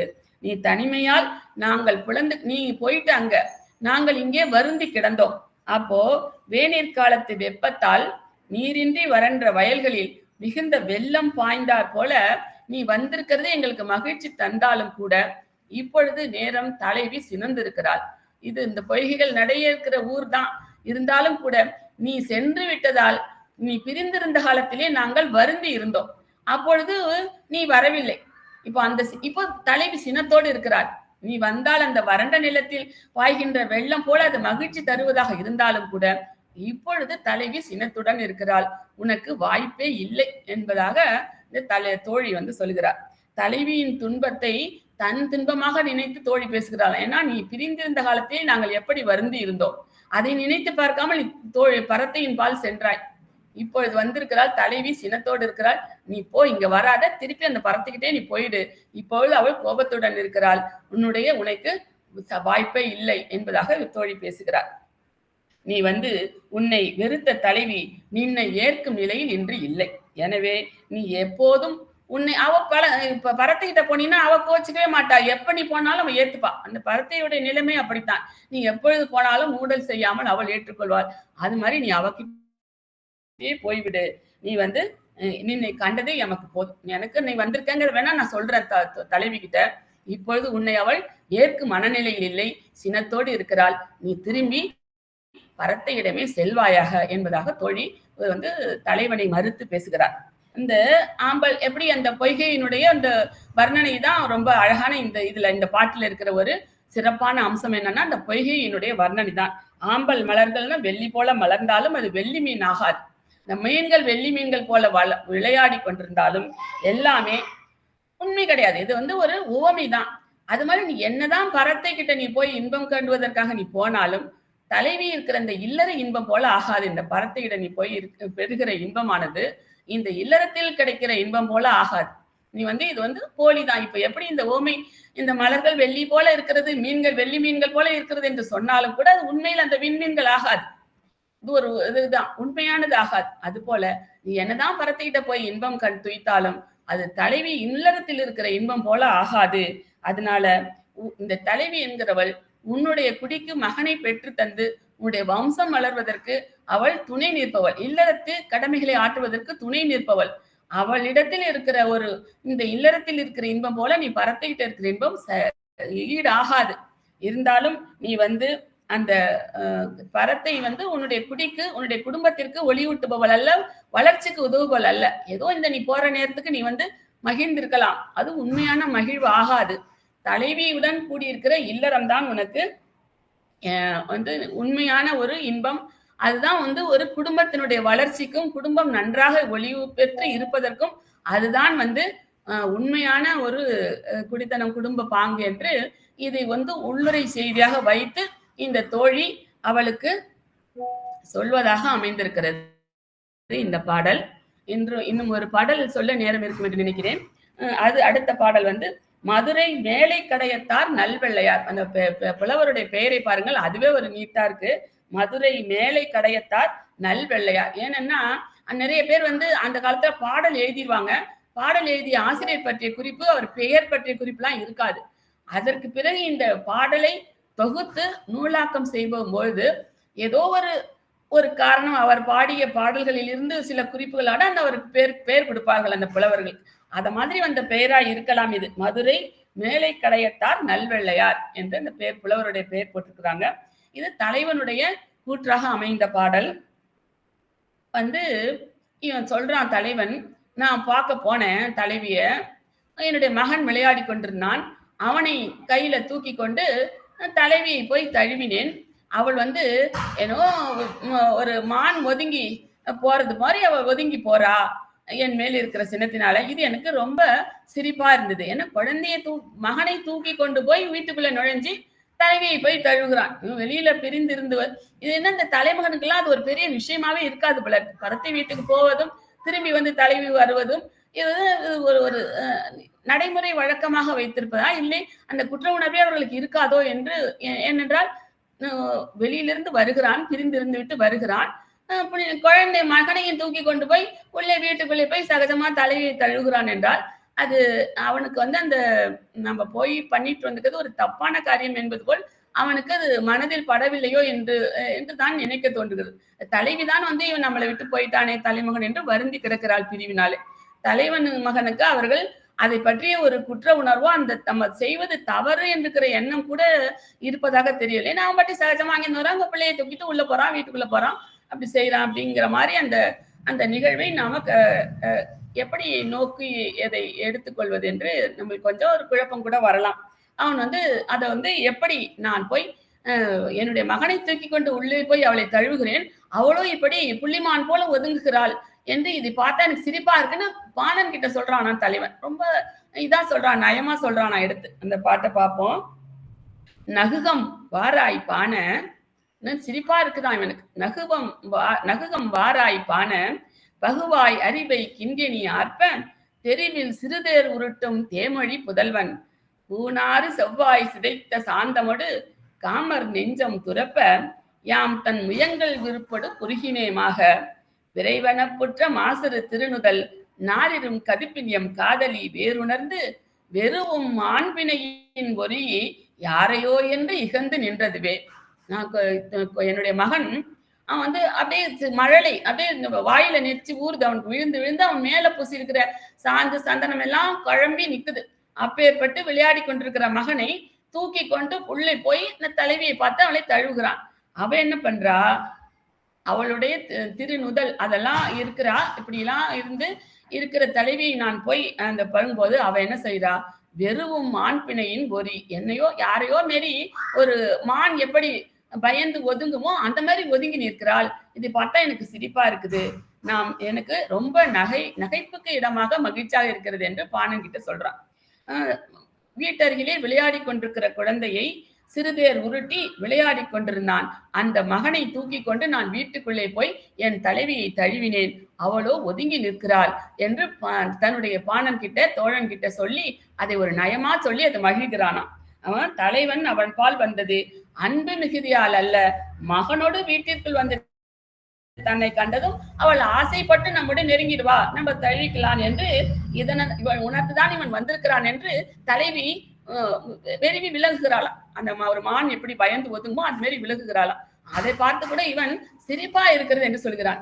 தலைவனுடைய ஒரு என்ன மனநிலை என்பது நமக்கு கொஞ்சம் ரொம்ப விளங்கி கொள்ள வேண்டும் போலத்தான் தோன்றுகிறது. இதை வந்து என் பாட்டுக்கு போகலாம், என் பாட்டுக்கு வீட்டுக்கு வரலாம் அப்படிங்கிற எண்ணம் அந்த தலைவன்களுக்கு இருந்ததோ அந்த காலத்துல அப்படின்னு கூட நம்மளுக்கு ஒரு ஐயம் ஏற்படுகிற அளவில் தான் இந்த தலைவனுடைய செயற்பாடுகள் இருப்பதாக எனக்கு தெரிந்த உணர்ச்சிகளை சொல்கிறேன். அது உண்மையா அந்த தமிழறிந்த அறிஞர்கள் அதற்கு இப்ப கோவிந்தமெல்லாம் இருந்தா அதுக்கு ஒரு சில விளக்கம் கூட சொல்லுவாங்க. அந்த பாக்கியம் இன்றைக்கு இல்லை. இதோட இந்த பாடலோடு நாம் இன்றைய உரையை முடித்துக் கொள்ளலாம் என்றிருக்கிறேன். வாய்ப்புக்கு நன்றி கூறி அமைகிறேன். நன்றி, வணக்கம். அனைவருக்கும் இனிய வணக்கம். மீண்டும் அற்புதமா பல பாடல்களை இன்றைக்கு எடுத்த அம்மா அவர்கள் பேசினார்கள். பானுமதி அம்மா ஆபத் பாந்தவி மாதிரி சரியான நேரத்தில் வந்து யாரும் உரையாற்ற இயலாத பட்சத்திலும் சரி, எந்த நேரத்தில் அழைத்தாலும் எந்த இலக்கியத்தை பற்றி பேச அழைத்தாலும் உடனடியாக வந்து கை கொடுக்கக்கூடிய அம்மையார் அவர்கள் இன்றைக்கு நற்றினையிலிருந்து பல்வேறு பாடல்களை கருத்துக்களை எடுத்து உணர்த்தினார்கள். அவர்கள் கூறுகின்ற அந்த கூற்றிலிருந்து பார்க்கின்ற பொழுது அந்த காலத்தில் வந்து தலைவன் தலைவருடைய வாழ்க்கை, அவருடைய இல்லற வாழ்க்கை எப்படி இருந்திருக்கின்றது, இன்றைய காலத்தில் நாம் எப்படி வாழ்ந்து கொண்டிருக்கின்றோம். இன்னொரு விஷயம் என்னன்னா, அதாவது தலைவன் என்ன தவறு இழைத்தாலும் கூட சகித்து கொள்ளக்கூடிய அந்த மனப்பான்மை அன்றைய பெண்களுக்கு இருந்திருக்குது. இன்றைக்கும் சிலர் அப்படி வாழ்கின்றார்கள், அதில் எந்த ஒரு மாற்று கருத்தும் கிடையாது. இப்படித்தான் வாழ வேண்டும் என்று அந்த நம்முடைய பண்பாட்டிலிருந்து குறையாத அந்த வாழ்க்கையை பெண்கள் வந்து வாழ்ந்து கொண்டிருக்கின்றார்கள். சிலர் அதற்கு வந்து எதிர்ப்பு குரல் எழுப்புவதும் சரி, போர்க்கொடி உயர்த்துவதும் இன்றைய காலத்தில் தங்களுக்கென்று சில உரிமைகள் இருக்கின்றன. எப்படி ஒரு ஆண்மகன் தனக்கென்று சிலவற்றை எடுத்துக் கொள்கின்றானோ அதே போன்று பெண்களும் தங்களுடைய உரிமை வந்து உரிமை குரலை எழுப்ப வேண்டும் என்ற விதத்தில் இன்றைக்கு பெண்கள் வந்து வாழ்ந்து கொண்டிருக்கக்கூடிய அந்த அப்படிப்பட்ட ஒரு சமுதாயம் இன்றைக்கு. ஆனால் அன்றைய காலகட்டத்தில் அப்படி கிடையாது. தலைவன் தவறு இழைத்து வருகின்றான், பரத்தின்பால் சென்று வருகின்றான், அதை வந்து எப்படியெல்லாம் அவனை வந்து திருத்த முற்படுகின்றாள். ஒவ்வொரு அந்த வாயில்கள் என்று சொல்லக்கூடிய தோழியாக இருந்தாலும் சரி, செவிலியாக இருந்தாலும் சரி, பாணன் என்று சொல்லக்கூடிய அந்த வாயில்கள் வந்து பல விதங்களிலும் அந்த தலைவிக்கு வந்து உதவி செய்யக்கூடிய விதத்திலும், பிரிந்து சென்று விடக்கூடாது, அவர்களுடைய வாழ்க்கையில் எந்த ஒரு பிரிவு ஏற்பட்டு விடக்கூடாது என்பதிலேயே கண்ணும் கருத்துமாக இருந்திருக்கின்றார்கள் ஒவ்வொருவரும் கூட. அப்படிப்பட்ட ஒரு சிறந்த வாழ்க்கை வாழ்ந்திருக்கின்றது நம்முடைய பண்டை தமிழ் சமுதாயம். சங்ககால சமுதாயத்தில் மக்கள் அப்படி வாழ்ந்திருக்கின்றார்கள் என்றுதான் பார்க்கின்றோம். இப்படி ஒவ்வொருவரும் எப்படி தங்களுடைய பணியினை சிறந்த முறையில் செய்ய வேண்டும், தலைவன் தலைவியரை சேர்ப்பதற்கான அந்த செயல்பாடுகளிலும் சரி, அதே நேரத்துல அந்த வாழ்க்கை முறையில் சங்க காலத்தில் வாழ்ந்த மக்களுடைய இயற்கையோடு ஏய்ந்த வாழ்க்கையை எப்படி வாழ்ந்து செழிப்பான ஒரு வாழ்க்கையை வாழ்ந்திருக்கின்றார்கள். அதை வந்து புலவர்கள் தங்களுடைய உவமைகளை பயன்படுத்துகின்ற போக்கில வந்து அந்த கருப்பொருளோடு கூடி சொல்லக்கூடிய அந்த விதத்தை, அதுவும் அந்த பரத்தை ஒழுக்கத்தையும் தலைவியினுடைய ஒழுக்கத்தையும், பரத்தையர் தலைவியர், தலைவி பரத்தை இரண்டு பேரை வந்து இரண்டு பேருடைய அந்த நிலையினை வந்து பல்வேறு மலர்களை வெவ்வேறுபட்ட மரங்களில் பூக்கின்ற மலர்கள் ஒன்று கலந்து வீழ்கின்ற உதிர்ந்திருக்கக்கூடிய அந்த செயல்பாட்டினின்றும் சான்றுகளாக எடுத்து சொல்ல அந்த ஒரு பாங்கும் கூட நம் இன்றைக்கும் சிந்திக்கத்தக்கதாக இருக்கின்றது. அந்த கருப்பொருள்களை கொண்டு வாழ்க்கையோடு ஏய்த்து சொன்ன அந்த கூற்றுக்கள் என்றைக்கும் வந்து நினைத்து நினைத்து அந்த நயத்தை எல்லாம் நினைந்து போற்றக்கூடிய அற்புதமான உவமைகளை சங்ககால புலவர்கள் கையாண்டு இருக்கின்றார்கள். கருப்பொருள்கள் வந்து எதற்காக பயன்படுத்தப்பட்டதுன்னா அந்த வாழ்க்கையில வந்து சங்ககால மக்களுடைய வாழ்க்கையோடு அந்த 12 விதமான கருப்பொருள்களும் எப்படி ஏந்திருக்கின்றன என்பதை எடுத்து சொன்ன விதம் வந்து அந்த மாதிரிலாம் இந்த காலத்துல எழுதிக்க முடியாது. அப்படிப்பட்ட ஒரு சாதாரண ஒரு புது கவிதை எழுதுவார்கள், மரபு கவிதை கூட கொஞ்சம் கஷ்டப்பட்டு தான் எழுதுறோம். ஆனாலும் கூட அன்றைய காலகட்டத்துல வந்து அந்த கருப்பொருள்களை சேர்த்து இயைத்து சொன்ன விதம் உண்மையிலே மிக மிக அற்புதமான ஒரு அந்த தமிழனுடைய அந்த மரபு கவிதைகள் எழுதின அந்த தமிழர்களுடைய அந்த இலக்கண திறன் என்று சொல்லலாம். இலக்கியங்கள்ல பயன்படுத்தின விதம், அந்த இலக்கணத்தை பயன்படுத்திய விதம் எல்லாம் பார்க்கும்போது ஒவ்வொன்றையும் வந்து நாம் படித்து இன்புறுகின்ற பொழுதுதான் அது வந்து சரியா தெரிய வருகின்றது. அப்படி மிகச்சிறந்ததொரு முறையில் அந்த பாடல்களை எல்லாம் பாடி அளித்திருக்கின்றார்கள் சங்ககால புலவர்கள். அவற்றை வாழ்க்கையோடு இயைத்து சொன்னது இன்றைக்கும் அதை வாசித்து பார்க்கின்ற பொழுது நம்மை அறியாமலே இவ்வளவு அற்புதமா இதை சொல்ல முடியுமா அப்படிங்கிற ஒரு வியப்பு தான் நமக்குள் ஏற்படுகின்றது. அப்படிப்பட்ட முறையில் அற்புதமான சங்க பாடல்கள் சிலவற்றை எடுத்து அது நற்றிணை பாடல்களை எடுத்து சொல்லி தங்களுடைய கருத்தை அம்மையார் அவர்கள் அந்த நயத்தை எடுத்து நடத்தின விதம் மிக அருமை. அம்மையார் அவர்களுக்கு பாராட்டுகளையும் வாழ்த்துக்களையும் தெரிவித்துக் கொண்டு அடுத்ததாக ரமேஷ் எத்திராஜ் ஐயா அவர்கள், அடுத்து சீதா அம்மையார் அவர்கள் உங்களுடைய கருத்துக்களை பகிர்ந்து கொள்ளும்படி அன்புடன் கேட்டுக்கொள்கிறேன். அனைவருக்கும் இனிய அன்பின் பண்பான வணக்கம். நற்றிணை பாடல்களில் இருக்கக்கூடிய பரத்தையர் கூற்றை வச்சு அருமையானது ஒரு உரையை நிகழ்த்தியிருக்கின்றார்கள் பானுமதி அவர்கள். இதே நிகழ்வு தான் சிலப்பதிகாரத்திலே வரும். சிலப்பதிகாரத்துல இது மாதிரி பரத்தையருடைய ஒழுக்கம் பயந்து வரும்போது அவன் வீட்டுக்கு வரும்போது நினைப்பானா விருந்தாளி வரக்கூடாதா அப்படின்னு ஏங்குவானா. விருந்தாளி வந்துச்சுன்னா நான் அதான் சொல்றாங்கல்ல, மோப்பக்குழைய மணிச்சம் முகம் தெரிந்து நோக்கக்குழையும் விருந்து. விருந்தினர்கள் முகம் காட்டினா அனிச்ச மலரை போல வாடி விடுவாங்கன்னு திருவள்ளுவர் சொல்லியிருக்காருல்ல. அதனால தலைவி என்ன பண்றா, வேற வழி இல்லை. அதனால அவன் என்ன சொல்லுவானா, தன்னுடைய மகளோ மகன் மூலியமா சொல்லுவான், வந்திருக்காங்க போயிட்டு இது வாங்கிடுவா அது வாங்கிடுவா என்று முதல் ஆரம்பிக்கும். அப்புறம் அது கூடலாக முடியும் என்று அந்த சிலப்பதிகாரத்துல நிறைய பாடல்களை நான் படிச்சிருக்கேன். தமிழர் இதுல அந்த பரத்தையர் ஒழுக்கம், பரத்தையர் இது வந்து ஒரு நிகழ்வாகவே இருக்குது. அது அருமையான எடுத்து சொன்னார்கள். நிறைமதியின் ஒளிர்மதி, நிறைமதியின் ஒளிர்மதி சுடர்மிகு அறிவொளி பானுமதியார். நிறைமதியின் ஒளிர்மதி சுடர்மிகு அறிவொளி பானுமதியார் மருது நிலத்து மாட்சிமை நற்றினை, மருது நிலத்து மாட்சிமை நற்றினை நன்று இதுவென காட்சிப்படுத்தினார். நன்று இதுவென காட்சிப்படுத்தினார். கனைத்திலம் கற்றெருமை காவலான தலைவி வீடு, கனைத்திலம் கற்றெருமை காவலான தலைவி வீடு வளைத்தொடு தாளமிட, வளைத்தொடு தாளமிட இல்லவள், வளைத்தொடு தாளமிட இல்லவள் பரத்தையர் களவு ஒழுக்க மணாளன், பரத்தையர் களவு ஒழுக்க மணாளன் கேளிக்கையால் சிவந்த வேல்விழி, கேளிக்கையால் சிவந்த வேல்விழி வருவிருந்து செம்மைப்படுத்த, வருவிருந்து செம்மைப்படுத்த விருந்து புகை சமைப்படுத்தியது, விருந்து புகை சமப்படுத்தியது. தலைவன் பரத்தை தீவினை காமம், தலைவன் பரத்தை தீவினை காமம் நல்வினைப்படுத்தி நல்வினைப்படுத்திய நற்றினையை நயமாய் நாவார உரைத்தார் முழுமதியார், நயமாக நாவார உரைத்தார் முழுமதியார். தலைவியை நாடி புரந்த தலைவியை நாடி நலம் புரிந்த காதலால் காதலன் நடைபயில, தலைவியை நாடி நலம் புரிந்த காதலால் காதலன் நடைபயில தலைவியின் கோபமொழி உணர்ந்த தலைவி, தலைவியின் கோபமொழி உணர்ந்த தோழி புன்னை மரப்பட பாகற் கொடியின் வாஞ்சையால் எறும்பு முற்றுகையிட்டு, வாஞ்சையால் எறும்பு முற்றுகையிட்டு முட்டையை பிளந்த நாரை வாழ், முட்டையை பிளந்த நாரை வாழ் தோழி கூற்று அலைப்பாய தோகை விரித்து ஆடியது. அருமையானது ஒரு சில சிந்தனை. நான் அவர் கொடுத்த அந்த நற்றினை என்ற பானையில் இருக்கின்ற நான் கிளறும் போது கிடைத்த அந்த 2 பருக்கைகள், ஒரு பானை சோற்றுக்கு பதம் என்பது போல நான் இந்த 2 பாடல்களை எடுத்து நான் என்னுடைய கருத்தை பதிவிட்டேன். அத்தனையும் முத்துக்கள் இந்த விழுப்புரம் இந்த ராஜபாளையம் மன்றத்தின் ஊட்டச்சத்துக்கள் என்று கூறி வாய்ப்பு வழங்கிய இது போன்ற பல பாடல்களை பானுமதியார் வழங்க வேண்டும் என்று கூறி விடைபெறுகிறேன். நன்றி, வணக்கம். நன்றிங்கய்யா, மிக சிறப்பு. அழகான கவிதையை கூறி அவர்களை வாழ்த்தி பாராட்டியது அருமை. சீதாமையார் அவர்களே அன்போடு அழைக்கின்ற வாருங்களம்மா. வணக்கம். இணையத்தில் இணைந்திருக்கின்ற சான்றோர்கள் அனைவருக்கும் என்னுடைய பணிவான வணக்கம். பானுமதி அம்மையார் மிக அழகாக அந்த பாடல்கள் 3 பாடல்கள் என்று நினைக்கிறேன். 3 பாடல்களை மிக அழகாக அவர் விளக்கம் அளித்தார். சில கருத்துக்கள் இருக்கின்றன. என்ன அப்படின்னா, அந்த திருமாவுண்ணி என்று நினைக்கிறேன், அந்த பாடல் பார்க்கும்போது கணவன் அதாவது காதலன் கைவிட்டு இருக்கிறான் என்ற முறையில் அந்த பாடல் அமைந்திருக்கிறது நினைக்கிறேன். ஏன்னா நான் அந்த முதல் பாடல்ல கடைசியில இணைந்தேன் நான்.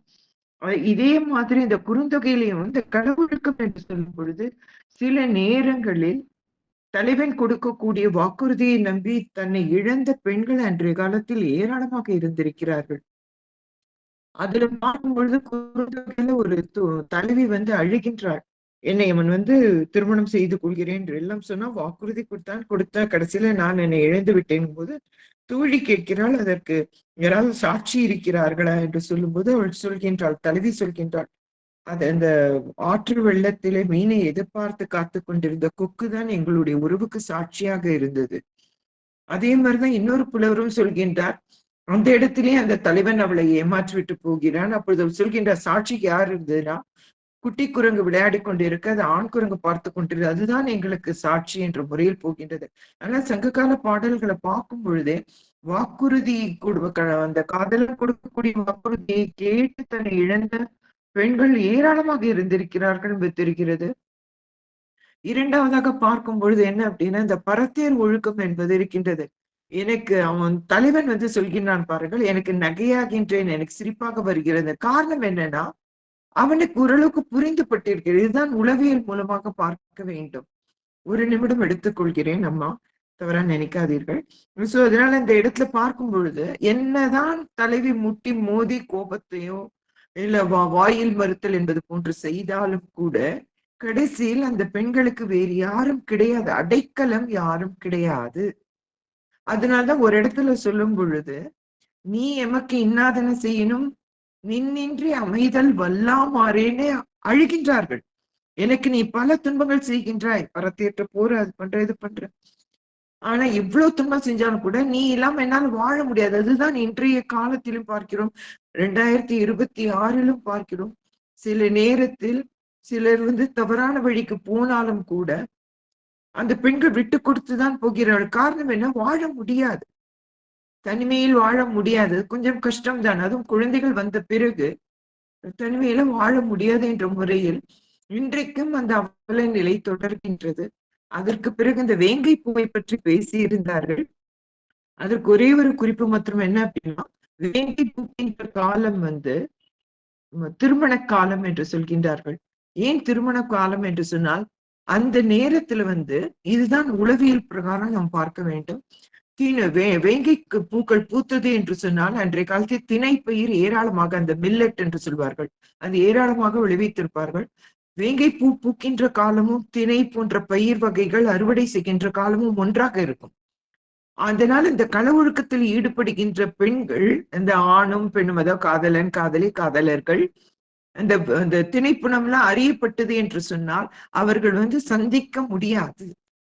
அதனால என்ன ஆகும்னா, இதை வச்சுட்டு அவங்க சொல்லுவாங்க, வேங்கை பூ பூத்து விட்டது, வேங்கையும் ஒள்ளினர் விரிந்தன என்றுதான் வரும். வேங்கையும் ஒள்ளினர் விரிந்தன என்று சொன்னால் அறுவடை காலம் தொடங்கி விட்டது, இனிமேல் நீ என்னை பார்க்க வராது என்ற முறையில். அதனால அன்றைய காலத்துல வேங்கை பூ பூத்தல் என்பதே ஒரு படிமமாக செயல்பட்டு இருக்கிறது. நிறைய பல கருத்துக்களை எல்லாம் அம்மையார் அவர்கள் மிக விரிவாக எடுத்துரைத்தார். கேட்பதற்கு ரொம்ப சந்தோஷமாக இருந்தது. அவருக்கு நன்றிகள் பல. இணையத்தில் இணைந்திருக்கின்ற சான்றோர்களுக்கும் என்னுடைய நன்றியும் வணக்கம். நன்றி. நன்றிமா, மிக சிறப்பான ஒரு பின்னூட்டம் அளித்தீர்கள். அடுத்ததாக நம்முடைய செல்வனையா, உங்களுடைய கருத்தை சொல்லுங்கள் ஐயா. முதலாவது பானுமதி அம்மாவுக்கு வந்து என்னுடைய நன்றிகள். அம்மா அன்னைக்கு பேசுங்க அப்படின்னு சொன்னோன்னே சரின்னு சொல்லிட்டாங்க. ஏன்னா எப்பவும் தயார் நிலையில் இருக்கக்கூடிய ஒரு ஒரு மாணவின்னு தான் சொல்லணும் அவங்க. இப்பவும் அவங்க படிச்சுக்கிட்டே இருக்கக்கூடிய மாணவி. முதுகலையில இப்போ 3 பாடத்துல அதுல 1 தமிழ். அவங்க எப்பவும் படிச்சுக்கிட்டு இருக்காங்க. அவங்க வந்து இப்போ ஒரு மாணவின்னு தான் சொல்லணும். அந்த மனப்பான்மை எல்லாத்துக்கும் வராது. இன்னைக்கு வந்து அன்னைக்கு அந்த நற்றிணையில 3 எனக்கு உடனே ஞாபகம் வந்தது அதுதான். நான் தான் சொன்னேன், அம்மா அதை தொடர்ந்து பேச முடியுமா அப்படின்ட்டு. ஏன்னா அது அது எனக்கு அதோடைய தொடர்ச்சி போல தான் இருந்தது. ஏன்னா அன்றைய வாழ்க்கை நம்மளெல்லாம் அன்றைய வாழ்க்கை முறைக்கு எடுத்துட்டு போனது போல இருந்தது. இன்னைக்கு ரொம்ப சிறப்பா பேசினாங்க. அதாவது பரத்தியர் ஒழுக்கத்தை பற்றி பேசினா கூட அதாவது பொதுவாக நம்ம இந்த இது போன்ற செய்திகளை நம்ம இன்னைக்கு பொதுவாக கேட்க மாட்டோம். ஆனா அன்னைக்கு வந்து நம்ம சமுதாயம் எப்படி இருந்தது, ஏன்னா இதுக்கு வந்து சிலப்பதிகாரமே அதுக்கு சாட்சி. அம்மா வந்து அன்னைக்கு ஒரு 5 பாடல்களை வந்து இதை போன்ற செய்திகளையே கொடுத்தாங்க. ஆனா சிலப்பதிகாரம் முழுமையாகவே அந்த செய்தி தான். இதுல என்ன, அந்த காலத்துல வந்து பரத்தியர் வீட்டுல போய் எப்படி வாழ்ந்திருக்காங்கிறத ஒரு செய்தியும் பார்க்க முடியுது. அத பொதுவா விலை மாதர் வீட்டுக்கு போனா அங்க வாழ்ற மாதிரிலாம் நம்ம கேள்விப்பட்டதில்லை. ஆனா கோவலன் வந்து கண்ணகி வீட்டுல போய் வாழ்ந்திருக்கான். மனைவி விட்டுட்டு அங்க போய் வாழ்ந்திருக்கான். இப்போ அம்மா சொன்னது போல எப்படி இந்த தலைவன் வந்து மனைவியை விட்டுட்டு பரத்தியருங்கிறது ஒரு விலை மாதர் மாதிரி தானே, அவங்க வீட்டுல எப்படி வாழ முடியுங்கிறது தெரியல. ஆனா அன்றைய சமுதாயம் அப்படிதான் இருந்திருக்கு. அப்படி போய் வாழ இருந்திருக்கு. நிறைய பெண்கள் வந்து சீதாம்மா சொன்னது போல நிறைய பெண்கள் நிறைய கஷ்டப்பட்டிருக்காங்க. ஆனா வள்ளுவர் வந்து அதுக்கு ஒரு குரல், அந்த மாதிரி வாழ்க்கை மக்கள் இருந்து நிறைய பிரிவாற்றமாக நிறைய பேர் கஷ்டப்பட்டு இருந்திருக்காங்க. ஆனா அதையும் போராடி நிறைய பேர் வாழ்ந்துட்டு இருக்காங்க. அதுக்கு ஒரு அருமையான ஒரு குரல் சொல்லுவாரு, அரிது ஆற்றி அல்லநோய் நீக்கி பிரிவு ஆற்றி பின்னிருந்து வாழ்வார் பலர்னு சொல்லி ஒரு குரல் உண்டு. அதாவது இது வந்து தேத்துற மாதிரி நிறைய பெண்கள், ஏன்னா அந்த பிரிவாற்றாமல் கஷ்டப்படுற பெண்களுக்கு வள்ளுவர் சொல்லும் அறிவுரை, இங்க பாருமா, எவ்வளவு பேரோ பிரிஞ்சு வாழ்ந்துட்டு இருக்காங்க, அவங்கெல்லாம் எவ்வளவு நல்ல அந்த கஷ்டம் தாங்கி வாழ்ந்துட்டு இருக்காங்களே, அதே போல நீயும் என்ன தேத்திக்கோ அப்படின்னு சொன்ன மாதிரி அரிது ஆற்றி அல்லலோ நீக்கி பிரிவு ஆற்றி பின் இருந்து வாழ்வார்கள் இருக்கக்கூடிய ஒரு ஒரு முற்போக்கு சிந்தனை, அவங்களுக்கு வந்து ஒரு தன்னம்பிக்கை கொடுக்கக்கூடிய ஒரு பாடலை வள்ளுவர் கொடுத்துருப்பாரு. அப்படியே அந்த காலத்துல நிறைய பேர் பிரிவு, கணவர் இல்லைன்னா எவ்வளவு கஷ்டங்கிறது. இப்பவுமே கணவர் இல்லைன்னா அவங்களுக்கு எவ்வளவு கஷ்டம் இருக்கும். கணவர் வந்து சம்பாதிச்சுட்டு வருவாரு, மனைவி வந்து இன்னைக்குதான் மனைவிகள்லாம் வேலைக்கு போகக்கூடிய பழக்கம் இருந்தது. அன்னைக்கு அப்படி இருந்திருக்காது இல்லையா. அதிகபட்சம் போனா களவரிக்க போயிருந்திருப்பாங்க, நாத்துக்கடை போயிருந்திருப்பாங்க, இவ்வளவுதான் அவங்களுக்கு அந்த வேலை இருந்திருக்கும். ஆனா அப்ப அவங்க எவ்வளவு கஷ்டப்பட்டிருப்பாங்க. அவங்களுக்கு ஒரு ஆதரவு யாராவது வேணும் இல்லையா, ஆண் துணை வேணும். அப்படியே அந்த வாழ்க்கை முறைகள்லாம் இன்னைக்கு அம்மா சொல்லும்போது சங்க காலத்துல இப்படி ஒரு வாழ்க்கை, இன்னொன்னு அதை பாடலா எப்படி ஒரு இந்த பாடல்கள்லாம் இன்னைக்கும் அழியாம இருந்துக்கு நமக்கு கிடைச்சிருக்கு பாருங்க, அது ஒரு பெரிய விஷயம். அதாவது இது ஒரு பெரிய விஷயம். இது நம்ம இன்னைக்கு தமிழ் வந்து இன்னைக்கு ஒரு உலகிலேயே தொன்மையான மொழி. இன்னைக்கு எந்த நாட்டில் போய் யார்கிட்ட கேட்டாலும் உலகத்திலேயே பழைய மொழி எதுன்னு கேட்டா இன்னைக்கு எல்லாரும் சொல்றது இன்னைக்கு யூடியூப்லாம் பார்த்துருப்பீங்க. அது தமிழ் அப்படிங்கிறதுக்கு சான்று வந்து இந்த பாடல்கள்லாம். 2000 ஆண்டுகளுக்கு முன்பு இவ்வளவு செழுமையா ஒரு மரபு கவிதைகள் இருக்குதுன்னா இதை ஒரு நாடோடு எழுத முடியாது, தமிழ் வந்த உடனே எழுத முடியாது. இன்னைக்கு இந்த கவிதைகளை நம்மளால எழுத முடியாத, இவ்வளவு ஆண்டுகள் கழிச்சு இன்னைக்கு நம்மளால எழுத முடியல. ஆனா 2000 ஆண்டுகளுக்கு முன்பு இவ்வளவு கவிதைகள் இப்படி நடையில் இருக்குன்னா அப்ப இது எப்போ தோன்றிருக்கணும், இதை கற்பனை கூட பண்ணி பார்க்க முடியல. ஏன்னா அது தோன்றி உருவாகி அதுக்கு இலக்கணம் எல்லாம் வகுத்து அது ஒரு ஒரு ஒரு ஒரு ஒரு காலகட்டத்துல தான் இந்த கவிதைகள்லாம் இப்ப திருக்குறள் பாருங்க 2000 ஆண்டுகளுக்கு முன்பு எப்படி இருக்குன்னா, அப்போ இந்த தமிழ் எப்போ தோணுது, அது மாறி மாறி அதுக்கப்புறம் நிறைய பாடம் எழுதியிருப்பாங்க. அதுக்கப்புறம் தான் அதுக்கு இலக்கணமே எழுதியிருப்பார். தொல்காப்பியர் வந்து இலக்கணம் தமிழ் தோணுன உடனே எழுதிருக்க மாட்டாரு, எல்லாரும் கவிதை எழுதியிருப்பாங்க. இப்போ நிறைய வண்டி ரோட்டர் நிறைய வண்டிகள்லாம் ஓடும் போதுதானே டிராபிக் போலீஸ் தேவை. அப்போ நிறைய பேர் எழுதியிருப்பாங்க. அப்ப அதை ஒழுங்குபடுத்துக்கு வந்தவர் தான், இடையில வந்தவர் தான் தொல்காப்பியர்னு நான் நினைக்கிறேன். அதுக்கப்புறம் தான் இந்த இவ்வளவு சங்க இலக்கிய நூல்கள் இருக்கனால தான் நமக்கு பெருமை. அது பரத்தியர் ஒழுக்கமா இருந்தாலே என்ன இன்னைக்கு அந்த கவிதைகள்லாம் இன்னைக்கு இருக்கனால அது நமக்கு ஒரு பெருமை. இந்த நற்றிணங்கு ஒரு பாடல், இவ்வளவு பாடல்கள் இருக்கு. இன்னைக்கு அம்மா வந்து எங்கள் மானத்தையும் இங்கே இன்னைக்கு சபையில் வந்து இந்த பேச்சை கொடுத்தது மிகவும் சிறப்பு.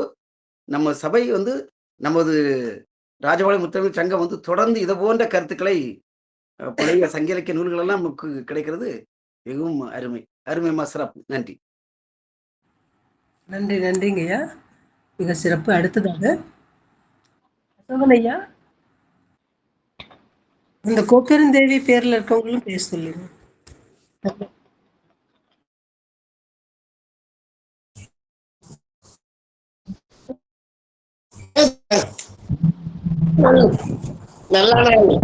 பேசுவோம்.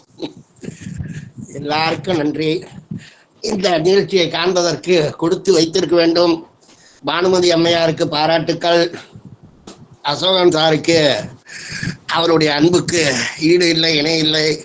அவரால் தான் நான் இவ்வளவு சுகமாக இருக்கிறேன்.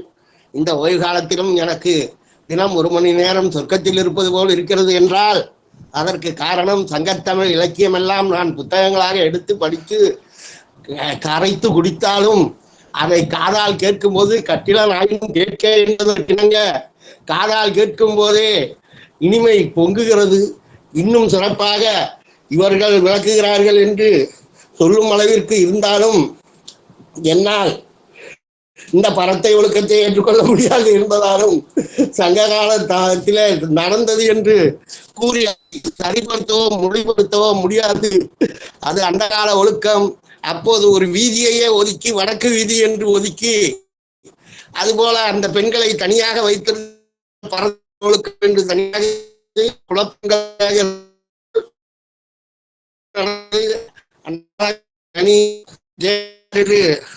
ஒரு பிரிவினரை ஒதுக்கி இருந்தார்கள். அதையெல்லாம் போராடி மக்கள் நல்ல நிலைமைக்கு இன்று வந்திருக்கிறார்கள்.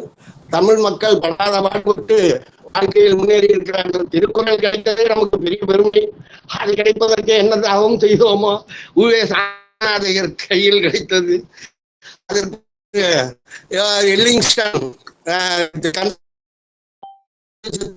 அடுப்பறிக்கா அந்த ஓலையிடம் இது நன்றாக இருக்கிறது, இதை அடுப்பறிக்க மனமில்லை, இது வாருங்கள் என்று கொடுத்தார். அவர் அதை பித்தார். அப்படித்தான் திருக்குறளே வந்தது.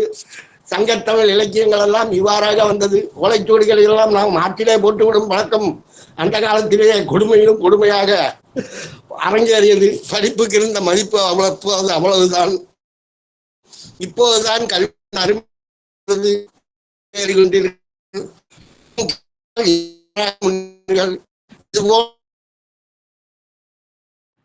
சரியா கேட்கலைங்கய்யா, நீங்க பேசுறது வந்து சரியா கேட்கல. அசோகன் ஐயா, நீங்க பேசுங்க. அருமையான இன்றைய நாள் 81வது நாளை நோக்கி தொடர் ஆய்வரங்க இணையம் சிறப்புடன் சென்று கொண்டிருக்கிறது. இத்தலத்தை இயக்கி அருமையுடன் நடத்தி கொண்டிருக்கக்கூடிய அம்மா சரஸ்வதி அவர்களுக்கு முதலில் நன்றி. மேலும் இத்தலத்தில் பணிந்துள்ள அனைத்து அன்பர்களையும் வணங்கி மகிழ்கிறேன். இன்று ஹரிவன் ஐயா பேசுவதாக இருந்தது. ஆனாலும் அவர்கள் வர முடியாத காரணத்தால் உடனடியாக தங்களுடைய கையிலேயே வைத்து பல்கலைக்கழகமாக இன்றைய நாளை கொண்டு சென்றுள்ளார்கள். நற்றிணையில் நயம் பற்றி அம்மா பானுமதி அம்மா வெகு சிறப்பாக இன்றைக்கு நமக்கு கொடுத்திருக்கிறார்கள். பல பாடல்கள் மூலமாக பல கவிஞர்களுடைய பாடல்களை வேங்கை மரம் மற்றும் மலர்கள் மற்றும் ஓகமைப்படுத்தி விரலி பாணன் இருவருடைய செயல்பாடுகளும் அந்த காலத்தில் எப்படி உள்ளது என்பதற்கான சான்றுகளை பல்வேறு பாடல்கள் மூலமாக நமக்கு எடுத்து எம்பியார்கள். வெகு சிறப்பு, வெகு சிறப்பு. மேலும் இன்றைய நாள் அந்த நாளெல்லாம் விரலி என்று சொல்லக்கூடியவர்களுக்கு துணையாக என்னென்ன இருக்கலாம் என்பதற்கு நாம் நினைக்கக்கூடிய நேரமாக உள்ளது. அதாவது அவர்களுக்கு ஆண் துணை இல்லை. போரில் தன்னுடைய கணவன் இறந்தாலும் அதற்கு துணையாக இன்னொரு பாணனை தேடுகிறார். அந்த அளவிற்கு உள்ளது. ஆனால் அப்போது உள்ள அந்த பாடல்கள் எல்லாம் காமம் சார்ந்த எந்த செயல்களும் சொல்லப்படவில்லை. அவர்களுடைய இரக்கம் குணங்களிலேயே இந்த மாதிரி பாணன் தன் விரலியை தேடி சென்று அவர்களுக்கு உதவி செய்வதாகவே அமைந்துள்ளதாக உள்ளது. ஆனாலும் நாம் இன்றைய காலகட்டத்தில் இதற்கான ஒரு விழிப்புணர்வாகவே இதை எடுத்துக்கொண்டு நாம் செயல்பட வேண்டும் என்பதற்காக இந்த பாடல்கள் எல்லாம் நமக்கு அறிவுறுத்துகின்றன என்பதையே எடுத்துக்கொள்ளலாம். மிகவும் சிறந்த அளவில் நமக்கு பின்னூட்டமும் வழங்கியிருக்காங்க. ஐயா எத்திராஜ் ஐயா ரமேஷ் எத்திராஜ் ஐயா வந்து உடனடி கவிதையும் இதற்கு எடுத்துக்கொள்ளலாம். அப்படிப்பட்ட கவிஞரோடு கவித்துவம் கொண்டு நமக்கு இன்று சிறந்து அளவில் செயலாற்றி நல்ல முறையாக பாடல்களுடன் கொடுத்து பின்னூட்டமும் ஆய்வுரையையும் அருமையாக எடுத்துரைத்துள்ளார்கள். மேலும் சீதா அம்மா வந்து சிறப்புடன் பொதுப்படையாக உளவியல் சார்ந்த கருத்துக்களை இங்கே கொடுத்துள்ளார்கள். வெகு சிறப்பு. மேலும் பள்ளி தோழர் செல்வன் அவர்கள் நமக்கு இந்த சங்ககால பாடல்கள்லாம் எதையெல்லாம் உணர்த்துகிறது என்பதற்கான கருத்துக்களை உதாரணப்படுத்தி நமக்கு இங்கே முன்வைத்துள்ளார்கள். அருமையாக சென்றது இந்த நாள். இன்றைய நாளின் சிறப்புடனும் மேலும் வளமுடனும் செல்ல எனது பள்ளி, அதாவது ஆசிரியர் தோழர், பணி நிறைவு ஆசிரியர் கோப்பெருந்தேவி என்ற இணைப்பில் இணைந்துள்ள கந்தன் ஐயா அவர்களும் சிறந்த அளவில் இது ஒரு சிறப்புடனே செல்கிறது. நமது முத்தமிழ் சங்கத்தில் பல வேறு கருத்துக்கள், பல நூல்கள், பல வடிவமான இலக்கியங்கள் நமக்கு நிறைய செய்திகளை கொடுக்கிறது. அந்த அளவிற்கு பயனுள்ளதாக உள்ளது என்பதையும் எடுத்துரைத்து மிக சிறப்பாக கூறினார்கள். ஆக இன்றைய நாள் பானுமதி அம்மா பாவலர் அவர்களின் கருத்துக்கள் இன்று நற்றிணையில் 2ஆம் நாளாக ஜொலித்தது. நமக்கு அருமையுடன் பாடல்களை எளிமையுடன் திறம்பட பேசி நல்ல ஒரு கருத்து களஞ்சியமாக விளங்கினார்கள் என்பதில் எந்தவித ஈடுபடும் இல்லை. அருமையாக நன்றிங்கய்யா. சிறப்பானதொரு பின்னூட்டம். அம்மையார் அவர்கள் மிக அருமையாக உரையாற்றினார்கள். பானுமதி அம்மா பலரும் சிறந்த முறையில் தங்களுடைய பின்னூட்டத்தையும் அளித்தார்கள். அதை கொண்டே நாம் தெரிந்து கொள்ளலாம் அவருடைய உரை எப்படி இருந்தது என்று. அதுவும் சீதாம்மா சொன்னது இன்னும் சிறப்பாக ஒரு உளவியல் ரீதியாக அதை அணுகி பார்த்த விதம் மிக அருமை. இத்தோடு இன்றைய நிகழ்ச்சி மிக சிறப்பானதொரு முறையில் நடைபெற்றது. இத்தோடு நிறைவு செய்து கொள்ளலாம் என்று நினைக்கின்றோம். நன்றிங்க ஐயா.